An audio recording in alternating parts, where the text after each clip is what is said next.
যাচ্ছে ঠিক মতো? আমরা আজকে পড়ব প্রথমে টিএমভি বা টোবাকো মোজাইক ভাইরাস সম্পর্কে।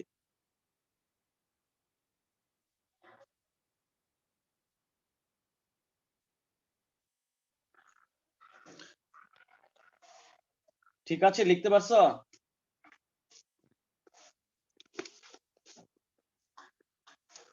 আমরা প্রথমে আজকে পড়ব টোবাকো মোজাইক ভাইরাস, এটার গঠন পড়ব। তারপরে গতকালকে তো ভাইরাসের সাধারণ গঠন পড়া হয়েছে, ঠিক কিনা বলো?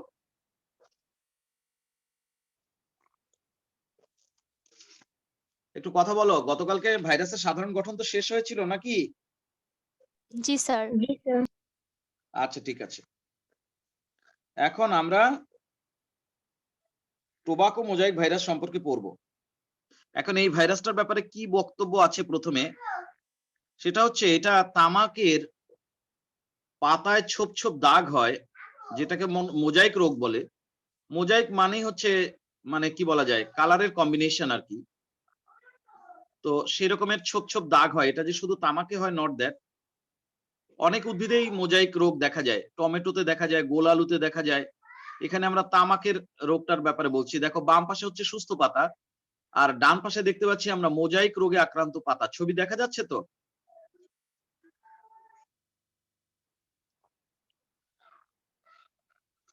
ছবি দেখা যাচ্ছে প্লিজ? G sir. হ্যাঁ, তাহলে দেখো কি রকম হলুদ হলুদ ছোপ ছোপ দাগ হয়ে গেছে। এখন এই ছোপ দাগটা, এটা যে একটা ভাইরাস ঘটিত রোগ, এই কথা প্রথম বলেছেন বিজ্ঞানী ইভানোভস্কি, দিমিত্রি ইভানোভস্কি, ওর নাম আমরা লিখব, তারপরে আসছি আমি। কিন্তু দিমিত্রি ইভানোভস্কি এটা একটা ভাইরাস ঘটিত রোগ বললেও তিনি কিন্তু সেই ভাইরাসের নাম দেননি, যে ভাইরাসটার কি নাম দেয়া যায়। ভাইরাসের নাম দিয়েছেন পরবর্তীতে আরেকজন বিজ্ঞানী, ওনার নাম হচ্ছে বিজারিঙ্ক, হল্যান্ডের বিজ্ঞানী। উনি বললেন যে ঠিক আছে, তাহলে এই ভাইরাসটার নামটা হোক টোবাকো মোজাইক ভাইরাস বা টিএমভি। কিন্তু এই যে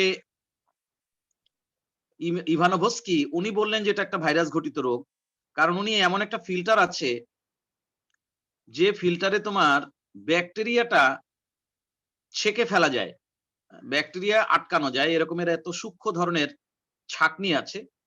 দিমিত্রি ইভানোভস্কি কিভাবে বুঝলো যে এটা ভাইরাস ঘটিত রোগ? উনি এমন এক, এই প্রথমে তামাক গাছের পাতা দিয়ে রস বের করছে, এই মোজাইক আক্রান্ত পাতা দিয়ে। উনি সেই রসটাকে ভাইরাসের চেয়ে একটু বড় যে ব্যাকটেরিয়া, সেটাকে ছাঁকা যায় এরকম ফিল্টারের মধ্যে ছেঁকেছে। কিন্তু উনি দেখছে যে ব্যাকটেরিয়া ফিল্টার দিয়ে ছাকার পরেও যে তরলটা বের হয়েছে, সেই তরলটা যদি কোনো সুস্থ গাছের মধ্যে ঢুকিয়ে দেওয়া হয়, তাহলে দেখা যাচ্ছে সেই গাছের মধ্যেও ভাইরাস মানে ওই রোগের লক্ষণটা প্রকাশ পাচ্ছে, মানে তোমার মোজাইক রোগটা দেখা যাচ্ছে। তখন ইভানোভস্কি ভাবলো যে নিশ্চয়ই এটা ব্যাকটেরিয়া ঘটিত কোনো রোগ নয়, কারণ হচ্ছে আমার যে ছাঁকনি তা দিয়ে ব্যাকটেরিয়া বের হয়ে যেতে পারে না। তাহলে আমি ওই ছাঁকনি দিয়ে ছাকার পরে যে রসটা পাচ্ছি, সেটা যদি কাউকে ইনজেক্ট করে দেই কোনো একটা সুস্থ গাছে, তাহলে আবার দেখা যাচ্ছে এই রোগটা হচ্ছে। তাহলে এটা অবশ্যই ব্যাকটেরিয়া ঘটিত রোগ নয়, এটা ভাইরাস ঘটিত রোগ, কারণ ভাইরাসটা হচ্ছে ব্যাকটেরিয়ার চেয়েও ছোট। তখন বিজারেঙ্ক আরো পরীক্ষা নিরীক্ষা করে ভাবলো যে হ্যাঁ, বা যা সেও নিশ্চিত হলো যে হ্যাঁ এটা আসলেই ভাইরাস ঘটিত রোগ। তখন বিজারেঙ্ক নাম দিল যে আসো, এই ভাইরাসের নাম আমি দিলাম টিএমভি। কিন্তু এই ভাইরাসটাকে ওই মোজাইক রোগে আক্রান্ত গাছের পাতা থেকে বা গাছ থেকে প্রথম সেপারেট করে পিওর ফর্মে এই ভাইরাসটাকে মানুষের কাছে শো করেছেন কিন্তু অন্য আরেকজন বিজ্ঞানী, তার নাম হচ্ছে স্ট্যানলি। এবং এই কাজ করার জন্য তাকে নোবেল প্রাইজ দেওয়া হয়েছে। এবং বলা হয়ে থাকে যে স্ট্যানলি কিন্তু প্রথম ভাইরাসকে মানুষের কাছে উপস্থাপন করতে পেরেছেন বিশুদ্ধ অবস্থায়, যে ভাইরাস জিনিসটা দেখতে কেমন। আর লুই পাস্তর ভাইরাস শব্দটা ব্যবহার করেছেন, কিন্তু তিনি এই অর্থে ভাইরাসটা ব্যবহার করেছেন লুই পাস্তর, যেটা একটা বিশুদ্ধ, এটা একটা বিষ, এটা একটা জীব না একটা রাসায়নিক পদার্থ, এই বিষয়ে কিন্তু লুই পাস্তর কিছুই জানতো না। লুই পাস্তর কাজ করছে ব্যাকটেরিয়া নিয়ে, তখনও পর্যন্ত এই ভাইরাসের ব্যাপারে অত ধারণা মানুষের ছিল না। কিন্তু লুই পাস্তার এইটুকু পেয়েছিল যে এমনও কিছু ব্যাপার আছে, এমনও কোনো একটা ক্ষতিকর পদার্থ বা জীব আছে যেটা ব্যাকটেরিয়ার চেয়েও ছোট, যার কারণে এই রোগ হচ্ছে ছোঁয়াচে বা সংক্রামক ধরনের। লুই পাস্তুর বলছে যে এই জিনিসটা ভাইরাস, তবে সেটা একটা জীব না রাসায়নিক পদার্থ বা জড়বস্তু, এইসব বিষয় নিয়ে কিন্তু লুই পাস্তুর কিছু জানতো না। কিন্তু ইভানোভস্কি প্রথম বলল যে এই জিনিস হচ্ছে, এই যে তামাক গাছের যে এই রোগ দেখতে পাচ্ছ, এটাই হচ্ছে সেই জিনিস যার কথা তোমরা বলেছো, লুই পাস্তুর বলে গিয়েছে। স্যার এটাই আসলে অ্যাডলফ সেই রকম মায়ার, একটা অ্যাডলফ কোনটা? মায়ার তো স্যার, অ্যাডলফ মায়ার স্যার। হ্যাঁ, অ্যাডলফ মায়ার কি করেছে? স্যার ও তো 1886 সালে তামাক মানে গাছের স্যার টোব্যাকো মোজাইক রোগ হিসেবে উল্লেখ করছে প্রথম। হ্যাঁ, উনি বলছে যেটা একটা মোজাইক রোগ। মায়ার এই রোগটার নাম মোজাইক রোগ, এটা বলছে অ্যাডলফ মেয়ার। বুঝতে পারছো? তামাকের এই এটাকে যে একটা মোজাইক রোগ, এই নামটা দিয়েছে অ্যাডলফ মেয়ার। কিন্তু এই ভাইরাসটা প্রথম সেপারেট করে দেখানোর কাজ কিন্তু মেয়ার করতে পারেন নাই, সেটা কিন্তু করেছেন বিজ্ঞানী স্ট্যানলি। তো এই মোটামুটি এই ভাইরাসটার একটা ইতিহাস, সেটা একটা সংক্ষেপে আমরা লিখবো, তারপরে এই ভাইরাসটার আমরা একটু ছবি আঁকবো। হ্যাঁ, ছবি এঁকে তারপরে আমরা এটার গঠনটা আমরা লিখতে শুরু করব। আচ্ছা, ঠিক আছে, তো আমরা লিখি একটুখানি। লেখো, আমি খাতায় নিয়ে যাচ্ছি তোমাদের। বিজ্ঞানী, এটা রাশিয়ান বিজ্ঞানী, সেটা না লিখলেও চলে। বিজ্ঞানী দিমিত্রি ইভানোভস্কি প্রথম, বিজ্ঞানী দিমিত্রি ইভানোভস্কি প্রথম মোজাইক রোগে আক্রান্ত তামাক গাছের পাতায় এই ভাইরাসের উপস্থিতি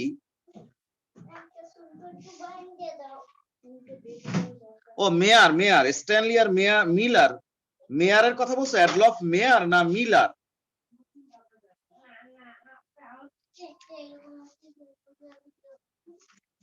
অ্যাডলফ মেয়ারের কথা বলেছো এইমাত্র, কে? মেয়ার না মিলার? মেয়ার স্যার। মেয়ার। কিন্তু ওই যে ভাইরাসটাকে যে সেপারেট করেছে স্ট্যানলি, তার সাথে মিলার নামে আরেকজন বিজ্ঞানী ছিল, সেটা আমরা বলবো অনেক। স্ট্যানলি এবং মিলার সেপারেট করার কাজটা দুজনে করেছেন। আচ্ছা, মেয়ার হচ্ছে বলেছে যে, অ্যাডলফ মেয়ার বলেছে যে এটা একটা মোজাইক রোগ। আচ্ছা, যাই হোক, সেটা পরে আসছি, এখন ওই লাইনটা কমপ্লিট করো যে বিজ্ঞানী দিমিত্রি ইভানোভস্কি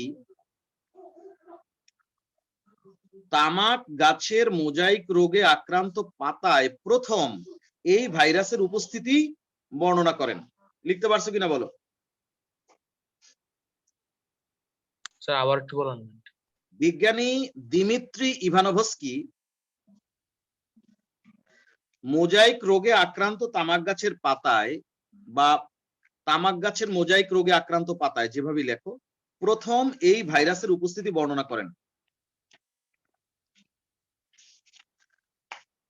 বিজ্ঞানী দিমিত্রি ইভানোভস্কি মোজাইক রোগে আক্রান্ত তামাক গাছের পাতায় প্রথম এই ভাইরাসের উপস্থিতি বর্ণনা করেন। লিখতে পারছো কিনা বলো?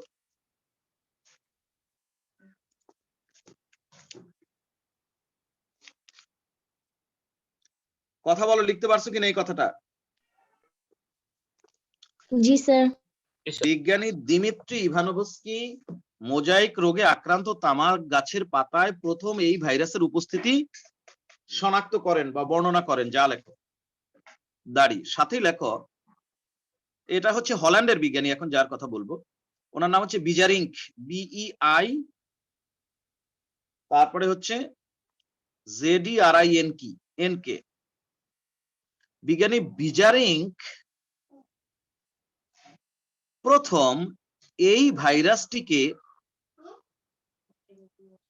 টোবাকো মোজাইক ভাইরাস বা TMV নামকরণ করেন।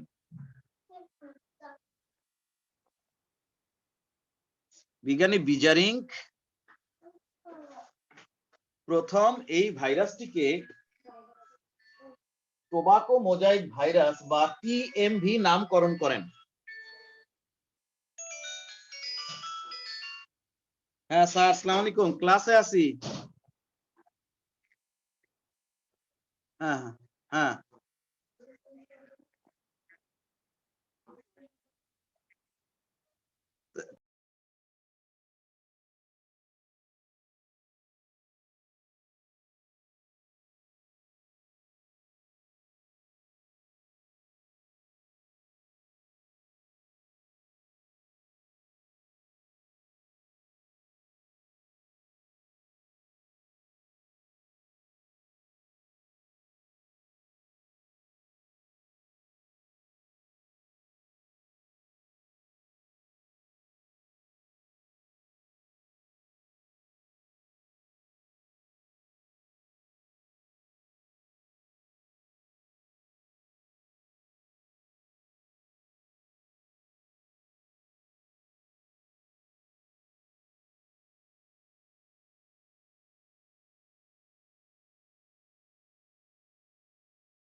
হ্যালো হ্যালো, সরি, শোনা যায়? হ্যালো হ্যালো, শোনা যায়? জি স্যার। Sorry, hello. হ্যাঁ, আচ্ছা, একটা ফোন আসছিল জরুরি। আচ্ছা লেখো, তাহলে পরের লাইনটা আমরা লিখলাম এরকম: বিজ্ঞানী দিমিত্রি ইভানোভস্কি কি করেছেন? মোজাইক রোগে আক্রান্ত তামাক গাছের পাতায় প্রথম এই ভাইরাসের উপস্থিতি বর্ণনা করেন। বিজ্ঞানী বিজারিং এই ভাইরাসটিকে টোবাকো মোজাইক ভাইরাস বা টিএমভি নামকরণ করেন। তারপরে লেখো, বিজ্ঞানী স্ট্যানলি, ওনারা আমেরিকান, এবং মিলার, স্ট্যানলি অ্যান্ড মিলার প্রথম এই ভাইরাসটিকে পৃথক ও কেলাসিত করেন, ক্রিস্টালাইজ করেছেন। বিজ্ঞানী মিলার প্রথম এই ভাইরাসটিকে পৃথক ও কেলাসিত করেন। বিজ্ঞানী স্ট্যানলি এবং মিলার এই ভাইরাসটিকে প্রথম পৃথক ও কেলাসিত করেন।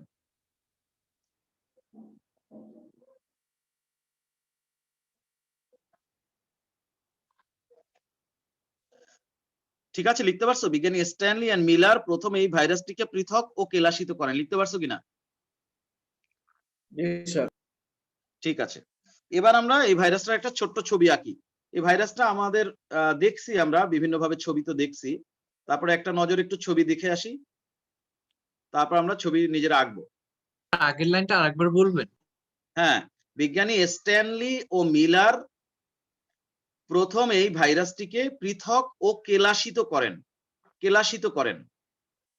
বিজ্ঞানী স্ট্যানলি ও মিলার প্রথম এই ভাইরাসটিকে কেলাসিত করেন এবং পৃথক করেন। পৃথক করে ক্রিস্টালাইজ করছে আর কি। ভাইরাসকে পিউরিফাই করলে সে ক্রিস্টাল রূপ ধারণ করে, চিনির দানা বা লবণের দানার মতো। তো আমরা এই যে ভাইরাসটা, টিএমভি ভাইরাসটা দেখলাম, এর ছবি আছে, বইও আছে, তোমাদের গুগলও পেয়ে যাবে অসংখ্য ছবি। তো আমরা সেখান থেকে কোনো একটা ছবি আঁকবো আর কি। আমরা একটা ছবি আঁকবো এই যে এরকম। ঠিক আছে, এই ভাইরাসের ভেতরে কি থাকে? এরকম একটা কয়েলের মতো পেঁচানো একটা আরএনএ থাকে।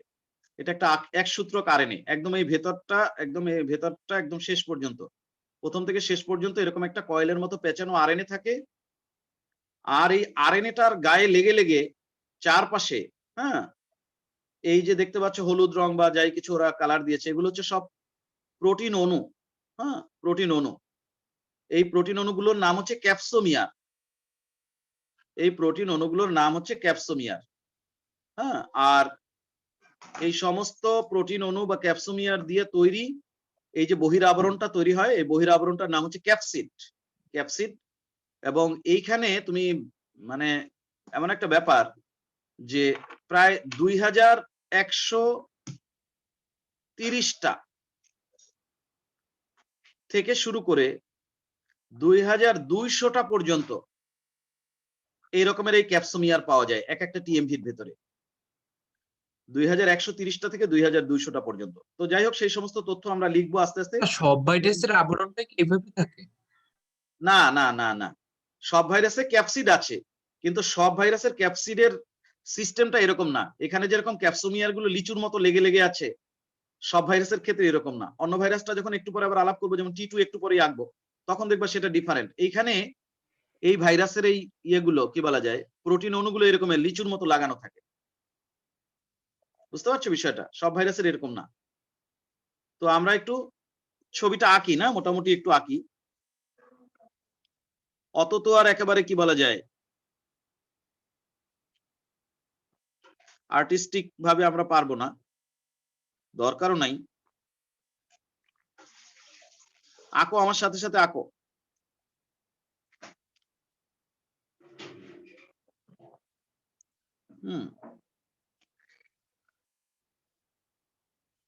এরকম আর কি স্প্রিং এর মতো পেঁচানো থাকে। এটা হচ্ছে আরএনএ টুকরা, একটা কয়েলের মতো একদম স্প্রিং এর মতো পেঁচানো থাকে।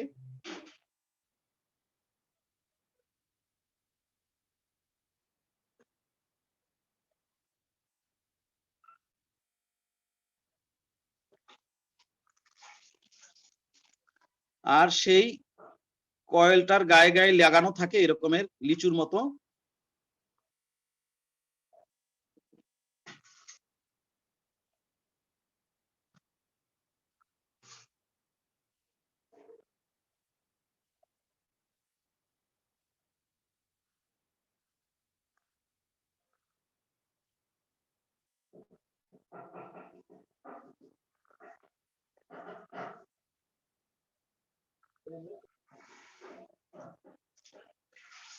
এখন এই অসংখ্য ক্যাপসোমিয়ার যখন থাকে, তখন আলটিমেটলি কিন্তু পুরো ভাইরাসটার স্ট্রাকচারটা লম্বা রডের মতো হয়ে যায়।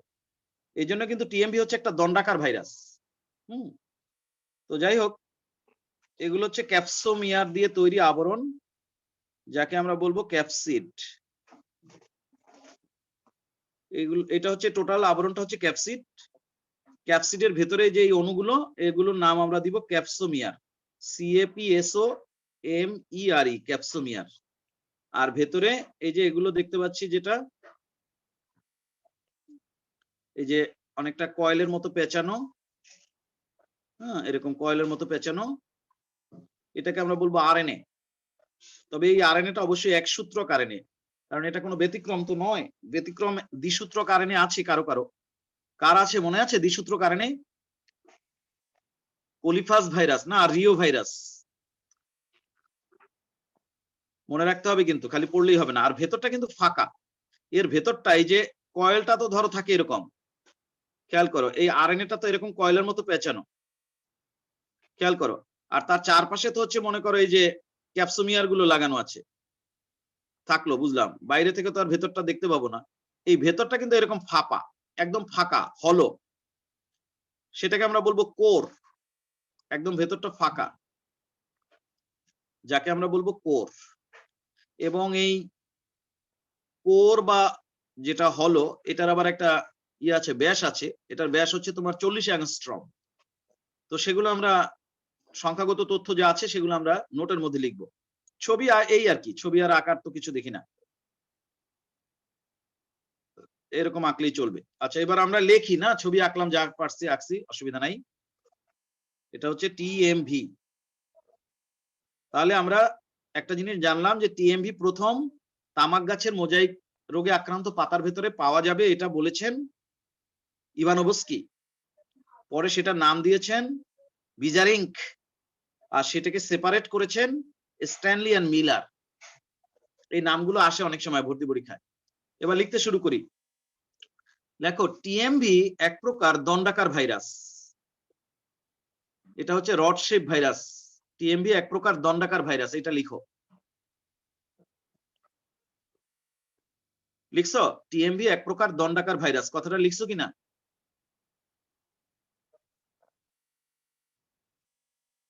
জি স্যার। লেখো, এই ভাইরাসের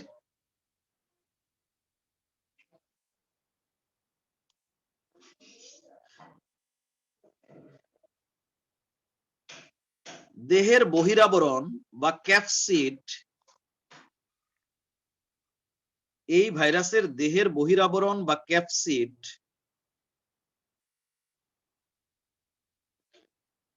2130 থেকে 2200টি এই ভাইরাসের বহিরাবরণ বা ক্যাপসিড 2130 থেকে 2200টি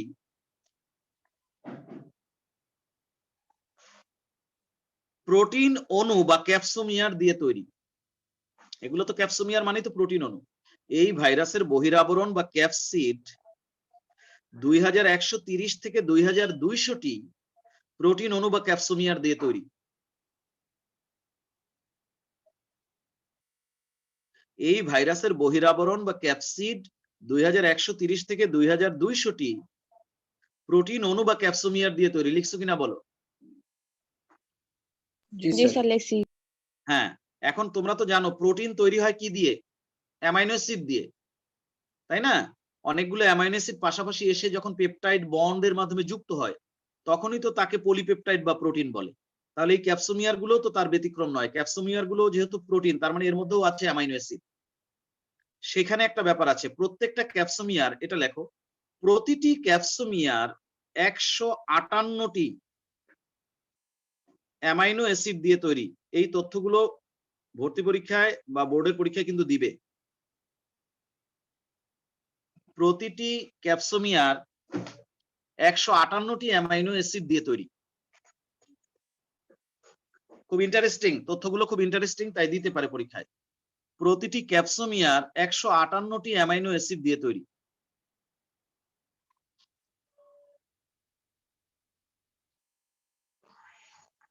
প্রতিটি ক্যাপসোমিয়ার 158টি অ্যামাইনো অ্যাসিড দিয়ে তৈরি। লিখছো কিনা বলো?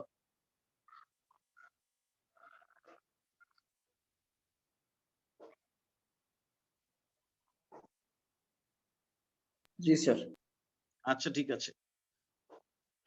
এবার আর একটা কথা লেখো, লেখো ক্যাপসিড এর ঠিক নিচেই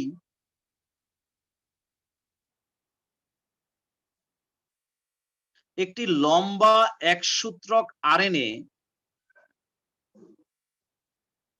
ক্যাপসিড এর ঠিক নিচেই একটি লম্বা একসূত্রক আরএনএ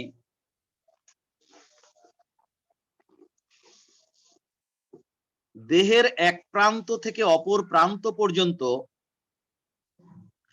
কয়েলের ন্যায় পেঁচানো থাকে। কয়েল, কয়েল লিখতে পারো, কয়েল শব্দটা লেখো, অসুবিধা নাই। কয়েল মানে কুণ্ডলিত হওয়া। কয়েল এর ন্যায় পেঁচানো থাকে। বায়োলজিতে এই বাংলা ইংরেজি মিলাই লিখতে পারবা, সমস্যা নাই। তাহলে পুরো লাইনটা আবার বলছি, ক্যাপসিড এর ঠিক নিচেই একটি লম্বা কমা একসূত্রক আরএনএ দেহের এক প্রান্ত থেকে অপর প্রান্ত পর্যন্ত কয়েল এর ন্যায় পেঁচানো থাকে। দাড়ি।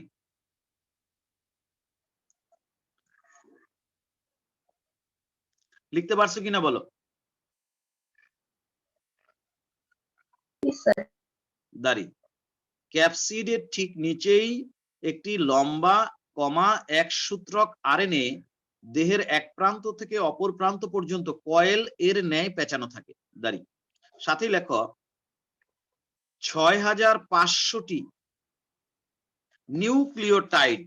আমরা জানি যেখানে ডিএনএ আরএনএ এর ব্যাপার থাকবে, ডিএনএ আরএনএ তৈরির যে গাঠনিক একক তাকে বলা হয় নিউক্লিওটাইড।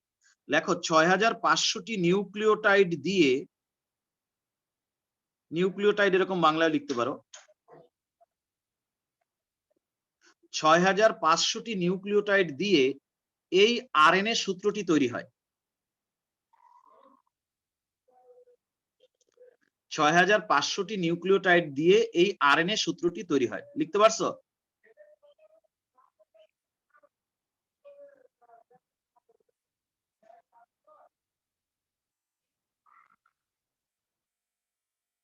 স্যার লাস্ট লাইনটা আরেকবার বলুন। 6500টি নিউক্লিওটাইড দিয়ে এই আরএনএ সূত্রটি তৈরি হয়।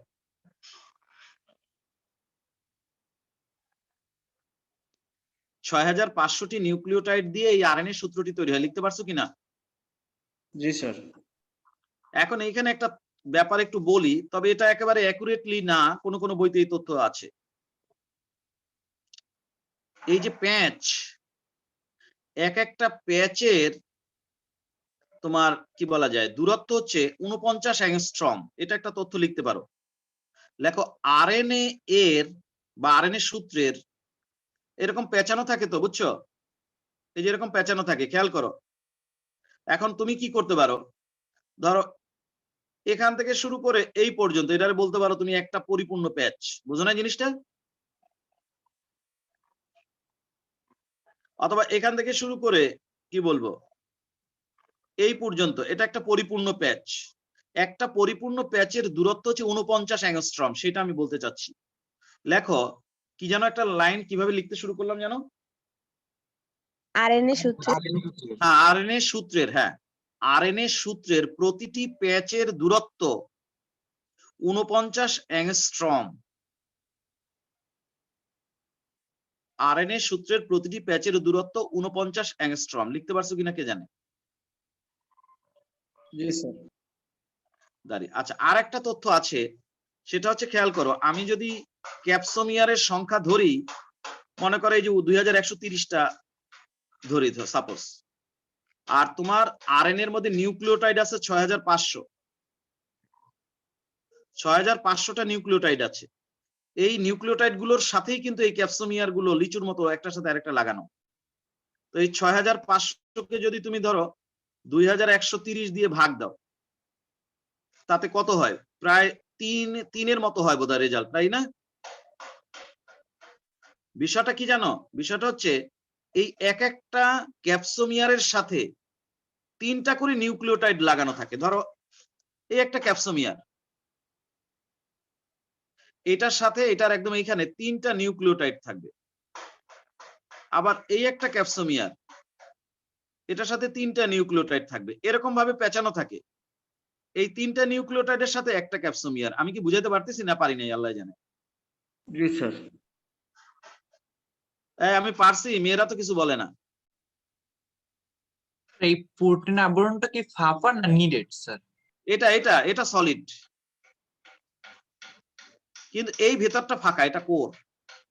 এই বালিকা সম্প্রদায় কিছু বলো না কেন? জি স্যার। তোমরা আমাকে এত অপছন্দ করো কেন বলো তো? একটু বলবা তো মাঝে মধ্যে কথা। তাহলে এই তথ্যটা আমি এখন বলবো, তোমরা লিখবা। লেখো প্রায়, প্রায় কথাটা লাগিয়ে দিলাম, তাইলে আর আমাদের কোনো রিস্ক নাই। লেখো প্রায় 3টি নিউক্লিওটাইডের সাথে একটি ক্যাপসোমিয়ার যুক্ত থাকে। এবার আমি সেভ, প্রায় লাগিয়ে দিছি না, এখন আমি সেভ। প্রায় 3টি নিউক্লিওটাইডের সাথে একটি ক্যাপসোমিয়ার যুক্ত থাকে। লিখতে পারছো না পারো নাই? স্যার একটি নিউক্লিওটাইড, সরি, প্রায় 3টি নিউক্লিওটাইডের সাথে একটি ক্যাপসোমিয়ার যুক্ত থাকে। কথাটা না বুঝলে বুঝে নাও, এটা হচ্ছে একটা ক্যাপসোমিয়ার আর এইগুলো হচ্ছে নিউক্লিওটাইড। এই নিউক্লিওটাইড গুলোর সাথে এই ক্যাপসোমিয়ার নামক প্রোটিন গুলো লাগানো থাকে। তাই দেখা যাচ্ছে যে প্রায় 3টা নিউক্লিওটাইডের সাথে একটা ক্যাপসোমিয়ার লাগানো থাকে। কারণ কি, নিউক্লিওটাইড আছে 6500 আর ক্যাপসোমিয়ার ধরো আছে 2130, তাহলে ভাগ করো না, প্রায় 3-এর মতো হয়। তাহলে সেই জন্য এই কথাটা বলা যাচ্ছে যে প্রায় 3টি নিউক্লিওটাইড এর সাথে একটি ক্যাপসোমিয়ার যুক্ত থাকে। আল্লাহ, বুঝছো না বুঝো নাই?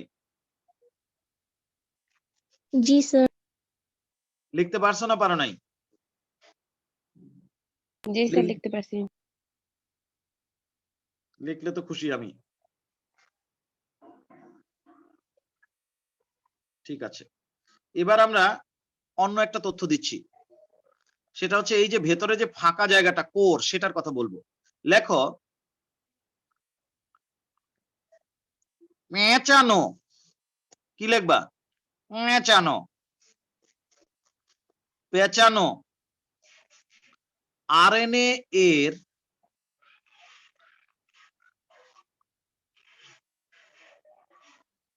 অভ্যন্তরে,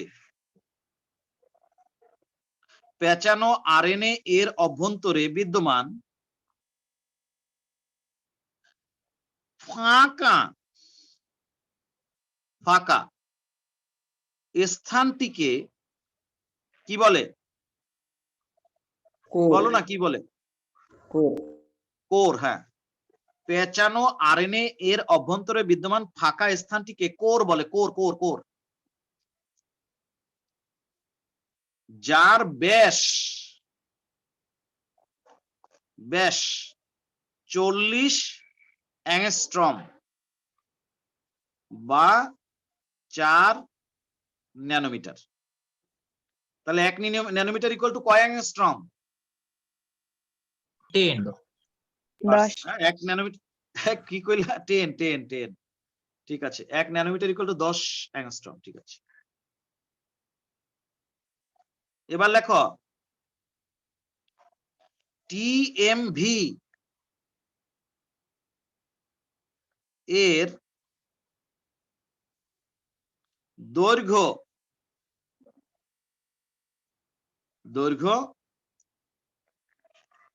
280 থেকে 300 ন্যানোমিটার।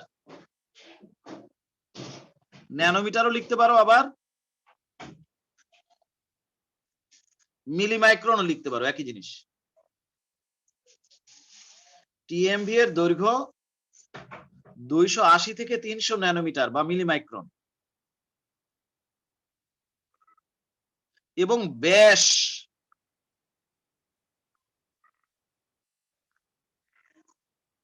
18 থেকে 20 ন্যানোমিটার বা মিলিমাইক্রন। স্যার দাঁড়ি 15 থেকে 18 লেখা তো স্যার বইতে। আর দূর, লেখলি ওদের সব কথা বিশ্বাস করা লাগবে। 18 থেকে 20 ন্যানোমিটার, একটা বই দেখলে হয়? উফ, লিখতে পারছো? জি স্যার। টিএমভি এর দৈর্ঘ্য 280 থেকে 300 ন্যানোমিটার এবং ব্যাস 18 থেকে 20 ন্যানোমিটার। লিখতে পারছো কিনা? জি স্যার। অর্থাৎ প্রস্থের চেয়ে দৈর্ঘ্য প্রায় 17 গুণ বেশি।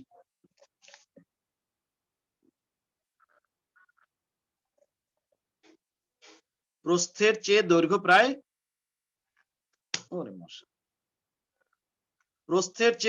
প্রায় কত গুণ বেশি? 17। হ্যাঁ, এটা পরীক্ষা দেবে কিন্তু, পারবা না ইনশাআল্লাহ। প্রস্থের চেয়ে দৈর্ঘ্য প্রায় 17 গুণ বেশি। লিখছ?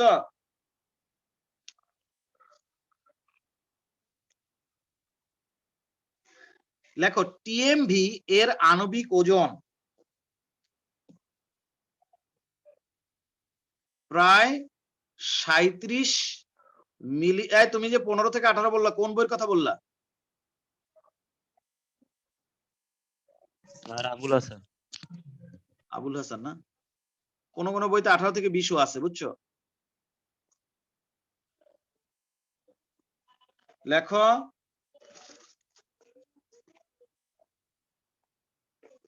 তা তোমার আবার মনে কষ্ট লাগবে নাকি? তাহলে 15 থেকে 18 লিখে রাখো যদি অসুবিধা বোধ করো।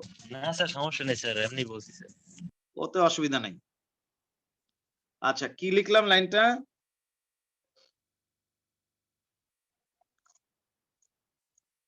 টিএমভি এর ওজন প্রায় 37 মিলিয়ন ডাল্টন।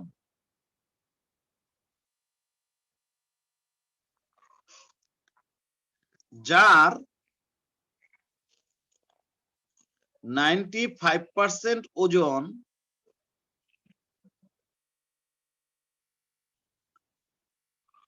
ক্যাপসিড এর জন্য। টিএমভি এর ওজন প্রায় 37 মিলিয়ন ডাল্টন, যার 95% ওজন ক্যাপসিড এর জন্য এবং 5% ওজন আরএনএ এর জন্য হয়ে থাকে। ক্যাপসিড এর জন্য হচ্ছে 95% ওজন, আর আরএনএ এর জন্য হচ্ছে 5% ওজন। বুঝতে পারছো কথাটার মানে কি? টিএমভি এর ওজন প্রায় 37 মিলিয়ন ডাল্টন, যার 95% ওজন ক্যাপসিডের জন্য এবং 5% ওজন আরএনএ এর জন্য হয়ে থাকে। লিখতে পারছো কিনা বলো? স্যার হয়েছে। এটুক লিখতে পারলেই চলবে টিএমভি এর ব্যাপারে। তাহলে এখন সংখ্যাগত তথ্যগুলো ভালো করে মনে রাখিও। হ্যাঁ, পরীক্ষা কিন্তু দিতে পারে। তাহলে টিএমভি শেষ করলাম, এখন আমরা পড়বো টি2। টি2 ভাইরাস লিখতে পারছো?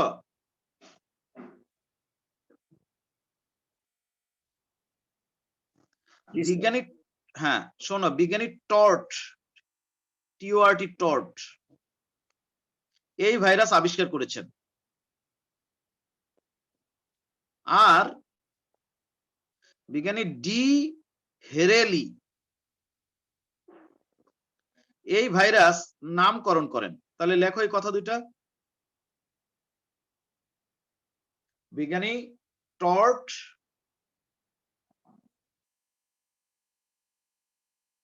এই ভাইরাস আবিষ্কার করেন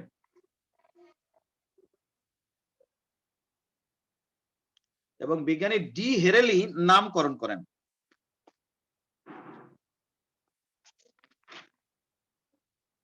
এখন এই ভাইরাস নিয়ে কিছু কথা আমি বলি।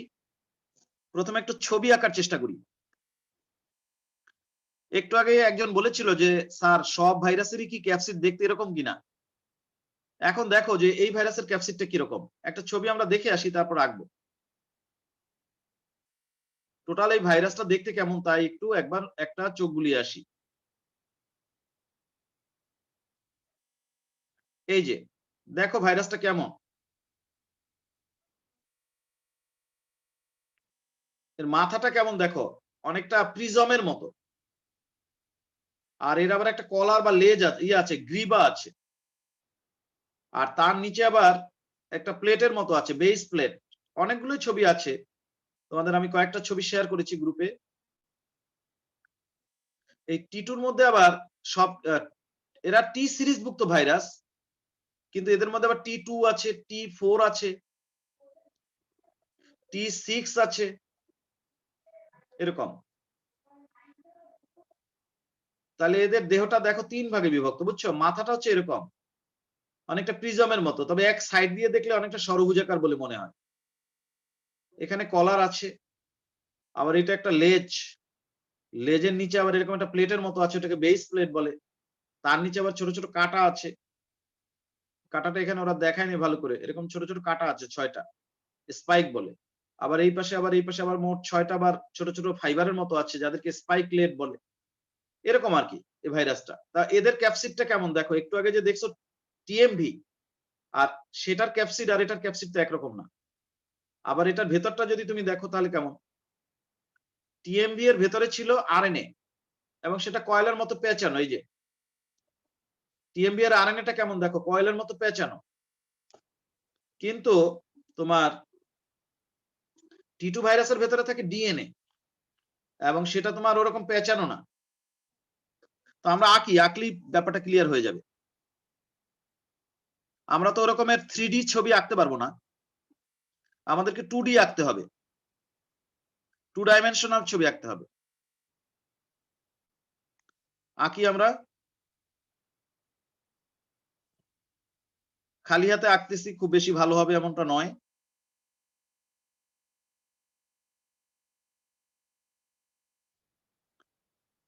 শৈলী আসো ক্লাসে? স্বস্তি সরোয়ার শৈলী নাই ক্লাসে? কি যে করব আমি বুঝি না, ক্লাসে রেগুলার পাই না। রেগুলার ক্লাস না করলে তো ভালো রেজাল্ট হবে না। স্কেল দিয়ে যদি করো তাহলে আর একদম পারফেক্টলি হবে, বুঝছো?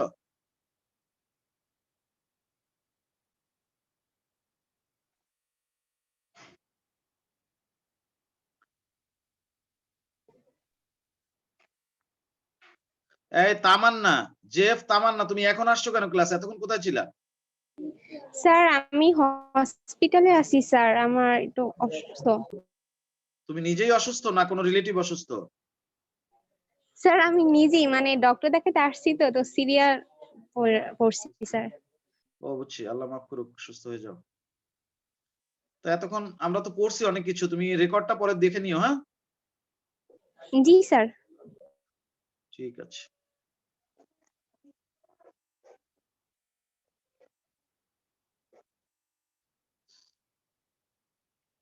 এটা একটা ভাইরাস, T2 ভাইরাস।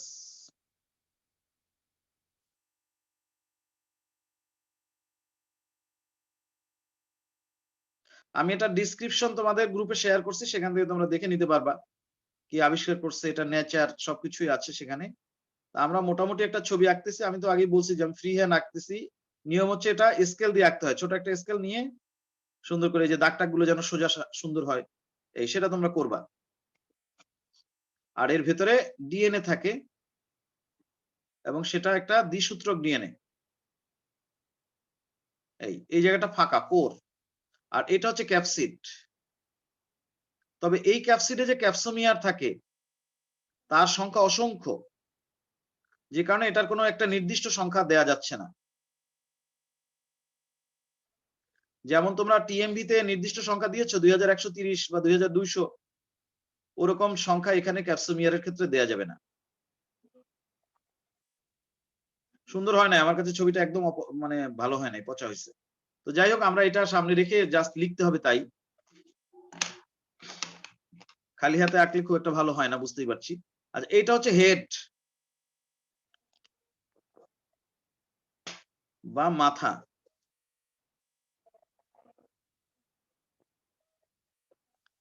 আর এটা হচ্ছে কলার বা নেক বা গ্রীবা। আর তারপরে নেক কিন্তু এইটুকু শুধু। আর তারপরে এইটা হচ্ছে টেইল বা লেজ, টেইল। আচ্ছা, গেল। আর এই ফাঁকা জায়গাটা কি? Core, C O R E, core. এটা কি ভিতরে, এটা কি দ্বিসূত্রক ডিএনএ।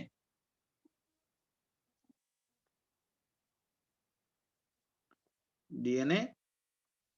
আর এটা কি? ক্যাপসিড। এটা আসে বেশি সবচেয়ে পরীক্ষায়। আর এই দেহের একদম শেষ প্রান্তে, লেজের শেষ প্রান্তে এরকম একটা চ্যাপ্টা থালার মতো থাকে, এটাকে বলা হয় বেস প্লেট। আর এইগুলোকে বলা হয়, এই যে দুই পাশে 6টা দেখালাম, এগুলোকে বলে স্পাইকলেট, বাংলা বলে স্পর্শক তন্তু। ও যখন কোথাও গিয়ে ল্যান্ড করে তখন এগুলো দিয়ে আঁকড়ায় ধরে, যেন কোনো দিকে হেলে দুলে পড়ে না যায়। স্পাইকলেট। আর এই বেস প্লেটের নিচেও আবার 6টা কাটা আছে। 6টাই স্পাইকলেট, কিন্তু 6টা থাকবে, নট মোর অর লেস। আর এই বেস প্লেটের নিচে যে কাঁটার মতো দেখতে পাচ্ছ, এগুলো ছোট ছোট কিন্তু সুচালো, এগুলোর নাম হচ্ছে স্পাইক। এটাও কিন্তু, এগুলো 6টা থাকবে। এই মোটামুটি একটা T2 ভাইরাসের ছবি। এখন এটার বর্ণনাটা আমরা দিলেই হয়ে যায়। তাহলে আমরা শুরু করি। কিছু কি লিখছি? মোটেও না, লেখি নাই কিছু। তার নামকরণ করে বলছেন। আচ্ছা, ওইটা লিখছো না? তাহলে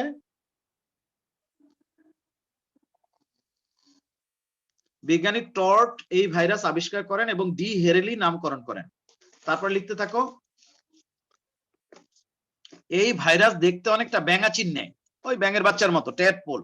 এই যে উপরের দিকটা মাথার মতো, এদিকটা লেজের মতো, এই জন্য বলা হচ্ছে এই ভাইরাস দেখতে অনেকটা ব্যাঙাচির ন্যায়।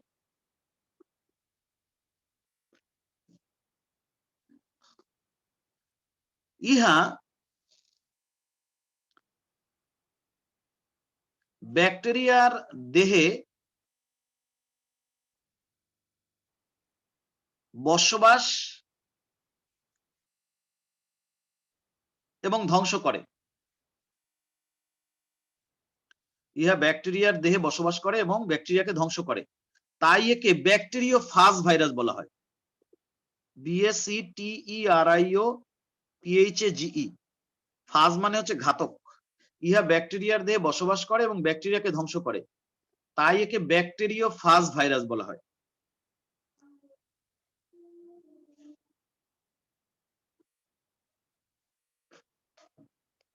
লিখতে পারছো কিনা বলো? তাই একে ব্যাকটেরিওফাজ ভাইরাস বলা হয়। লিখছো? জি স্যার। এর দেহ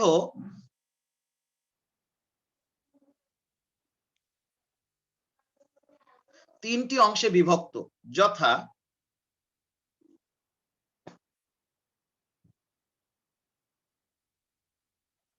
মস্তক, কমা গ্রীবা এবং লেজ। এর দেহ 3টি অংশে বিভক্ত, যথা মস্তক, গ্রীবা এবং লেজ।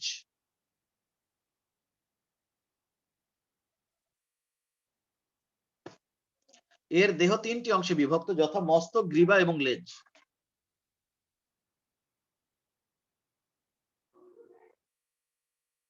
সাথে লেখো মস্তকের দৈর্ঘ্য, মস্তকের দৈর্ঘ্য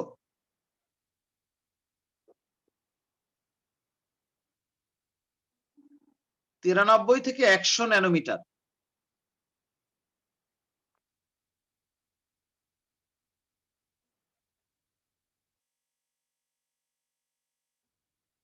এবং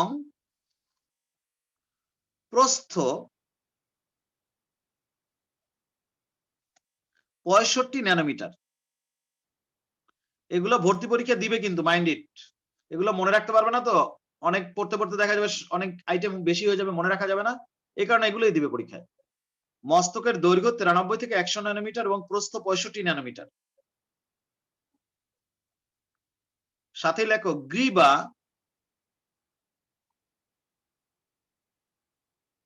গ্রীবার দৈর্ঘ্য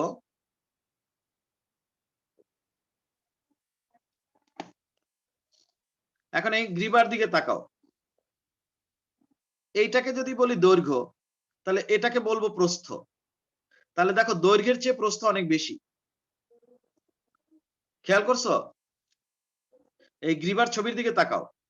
আমরা এই টোটাল টি2 ভাইরাসটাকে আমরা বলছি এটা তার দৈর্ঘ্য বরাবর, আর এটা তার প্রস্থ বরাবর। তাহলে গ্রীবাটা যদি কনসিডার করো, তাহলে গ্রীবার কিন্তু দৈর্ঘ্য মাত্র এতটুকু, কিন্তু তার প্রস্থ কিন্তু অনেক বেশি। বুঝতে পারছো না পারো নাই?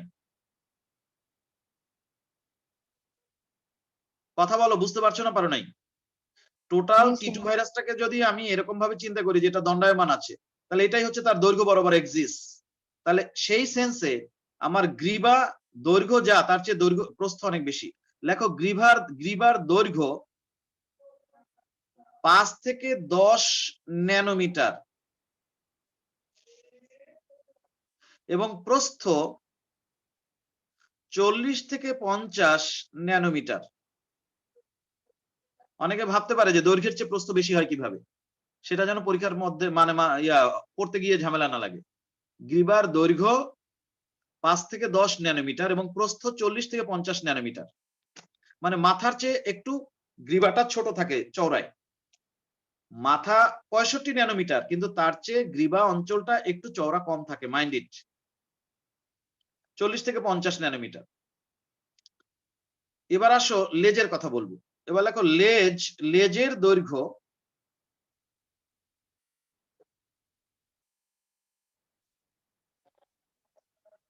95 থেকে 110 ন্যানোমিটার। লেজের দৈর্ঘ্য 95 থেকে 110 ন্যানোমিটার এবং প্রস্থ বা ব্যাস, লেজটা তো সিলিন্ড্রিক্যাল তাই ব্যাসও বলা যায়,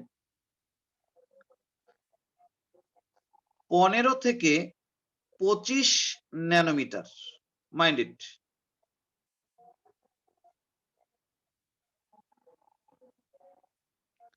তাহলে 15 থেকে 25 ন্যানোমিটার হচ্ছে লেজের ব্যাস বা প্রস্থ, বাট লেজের দৈর্ঘ্য হচ্ছে 95 থেকে 110 ন্যানোমিটার। তবে লেজ কিন্তু একদম এই শেষ প্রান্ত পর্যন্ত, একদম এই পর্যন্ত, বেস প্লেট পর্যন্ত লেজ বিস্তৃত। এখন যদি তোমার টোটাল দৈর্ঘ্য বের করতে বলে, তাহলে সেটা কি রকম? সেটা হবে এই মাথার দৈর্ঘ্য যেটা 93 থেকে 100, তার সাথে কলার যেটা 5 থেকে 10, আর যেটা লেজ 95 থেকে 110, এই তিনটেই যোগ করতে হবে। তাহলে সেটা আমি লিখে দিচ্ছি। লেখো একটি সম্পূর্ণ টিএমভির দৈর্ঘ্য প্রায় 200 ন্যানোমিটার। বুঝতে পারছো? 200 থেকে 220 ন্যানোমিটার লেখো। একটি সম্পূর্ণ টিএমভি এর দৈর্ঘ্য প্রায় 200 থেকে 200 না, স্যার। টিএমবি না টি2 স্যার? সরি, টি2।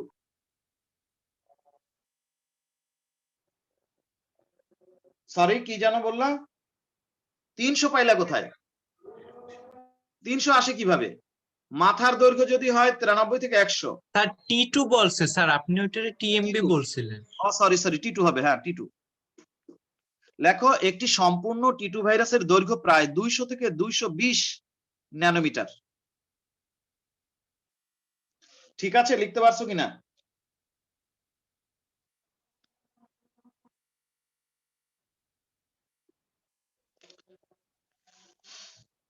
দুইশো থেকে 220 ন্যানোমিটার লিখতে পারছো কিনা বলো?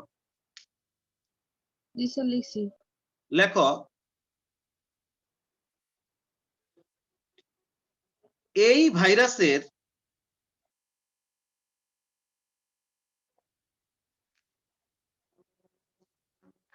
ভেতরে একটি দ্বিসূত্রক ডিএনএ থাকে।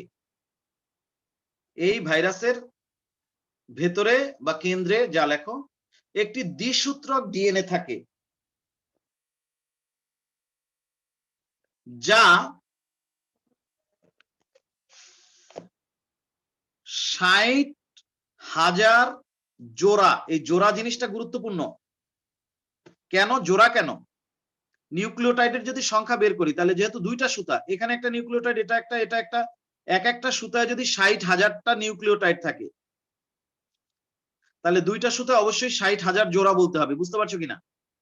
যেহেতু দ্বিসূত্রক ডিএনএ, এক একটা সুতায় 60,000টা নিউক্লিওটাইড থাকলে দুইটা সুতায় 60,000 জোড়া নিউক্লিওটাইড থাকবে। তাহলে লেখো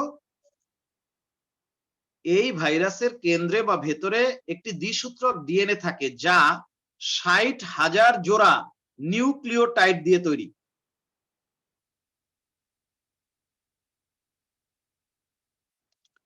যা 60,000 জোড়া নিউক্লিওটাইড দিয়ে তৈরি। লিখতে পারছো কিনা? জোড়া, 60,000 জোড়া, এই জোড়া কথাটা কিন্তু গুরুত্বপূর্ণ। এই ভাইরাসের কেন্দ্রে একটি দ্বিসূত্রক ডিএনএ থাকে যা 60,000 জোড়া নিউক্লিওটাইড দিয়ে তৈরি। লিখছো কিনা বলো? জি স্যার। এই ডিএনএ 150টি জিন বহন করে। ডিএনএর ছোট ছোট অংশ যা বৈশিষ্ট্য নিয়ন্ত্রণ করে তাকে জিন বলে। এই ডিএনএ 150টি জিন বহন করে। অন্ধকার পড়ে কেন?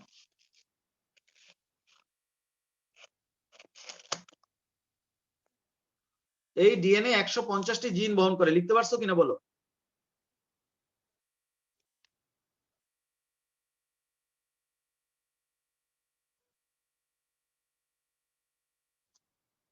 এই ডিএনএ জি, স্যার। 150 জিন বহন করে। আচ্ছা, এরপর আরেকটু লেখো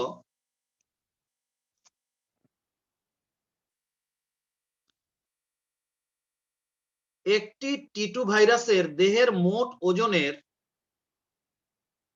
50% ক্যাপসিড এর জন্য এবং 50% ডিএনএ এর জন্য হয়ে থাকে।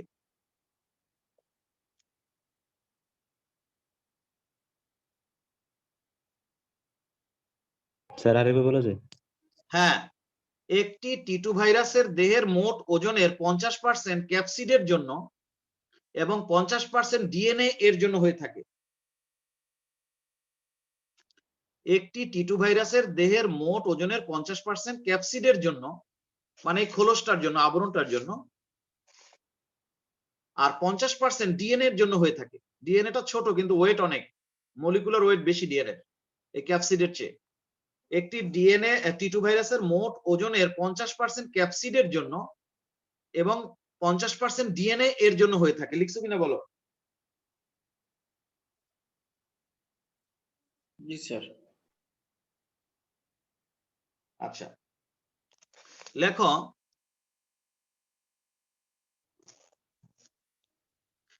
এর কোর অঞ্চলে, কোর অঞ্চলে, কোর মানে ফাঁকা জায়গাটা, সব ভাইরাসই কোর থাকে, এই জন্য কোর কাকে বলে এটা আলাদাভাবে বলছি না।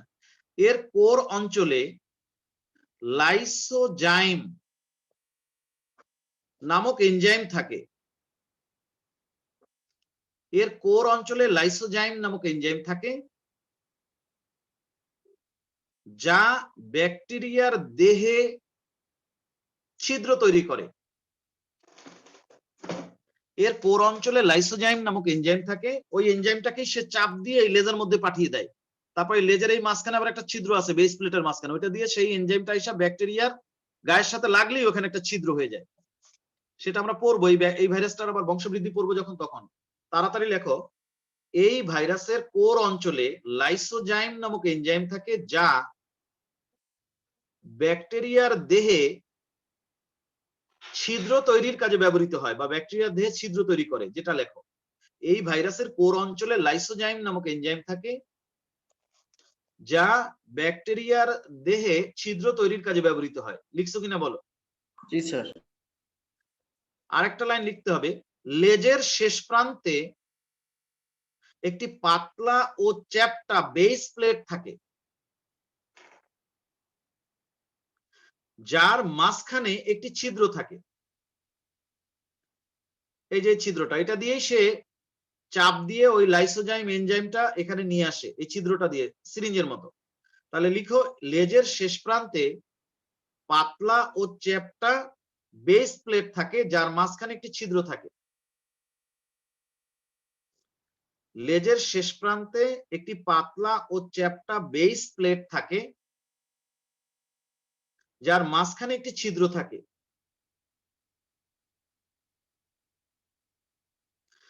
লিখছ? একবার একটু বলেন। লেজের শেষ প্রান্তে একটি পাতলা ও চ্যাপ্টা বেস প্লেট থাকে, যার মাঝখানে একটি ছিদ্র থাকে। লেজের শেষ প্রান্তে একটি পাতলা ও চ্যাপ্টা বেস প্লেট থাকে, যার মাঝখানে একটি ছিদ্র থাকে। লিখছো কিনা বলো? জি স্যার। দাঁড়ি সাথেই লেখো, বেস প্লেট এর নিম্ন তলে 6টি ছোট কাঁটা থাকে, যাদেরকে স্পাইক বলে। বেস প্লেটের নিম্ন তলে 6টি ছোট কাঁটা থাকে, যাদেরকে স্পাইক বলে।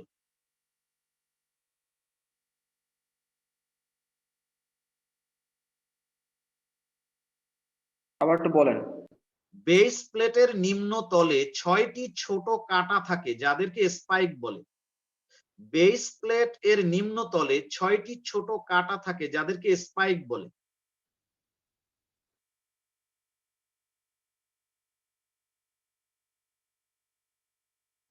বেস প্লেটের নিম্নতলে 6টি ছোট কাঁটা থাকে, যাদেরকে স্পাইক বলে।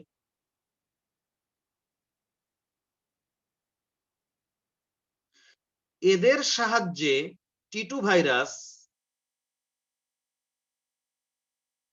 ব্যাকটেরিয়ার দেহে শক্তভাবে আটকে থাকে। এদের সাহায্যে টিটু ভাইরাস ব্যাকটেরিয়ার দেহে শক্তভাবে আটকে থাকে বা যুক্ত থাকে, যুক্ত থাকেও লিখতে পারো। এদের সাহায্যে টিটু ভাইরাস ব্যাকটেরিয়ার দেহে শক্তভাবে যুক্ত থাকে বা দৃঢ়ভাবে যুক্ত থাকে, যা লেখো। একটা ব্যাকটেরিয়ার দেহের উপরে যখন সে দাঁড়ায়, তখন এই স্পাইক গুলো ব্যাকটেরিয়ার দেহের মধ্যে ঢুকে যায়, যাতে করে এই ভাইরাসটা শক্তভাবে আটকায় যায় আর কি। স্পোর্টসম্যানদের জুতার নিচে স্পাইক থাকে, যেন তারা স্লিপ না কাটে, ওরকম আর কি।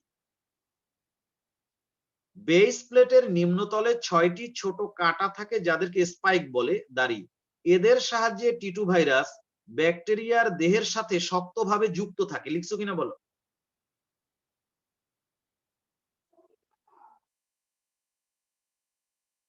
জি স্যার, লিখছি। শেষ লাইন, বেস প্লেটের চারপাশে 6টি লম্বা ও সরু তন্তু থাকে, ফাইবার বা তন্তু থাকে, যাদেরকে স্পাইকলেট বলে। বেস প্লেটের চারপাশে 6টি সরু ও লম্বা তন্তু থাকে, তন্তু, যাদেরকে স্পাইকলেট বলে। এই জন্য এদের নাম হচ্ছে স্পর্শক তন্তু, বাংলায় বলে স্পর্শক তন্তু। বেস প্লেটের চারপাশে 6টি সরু ও লম্বা তন্তু থাকে, যাদেরকে স্পাইকলেট বলে।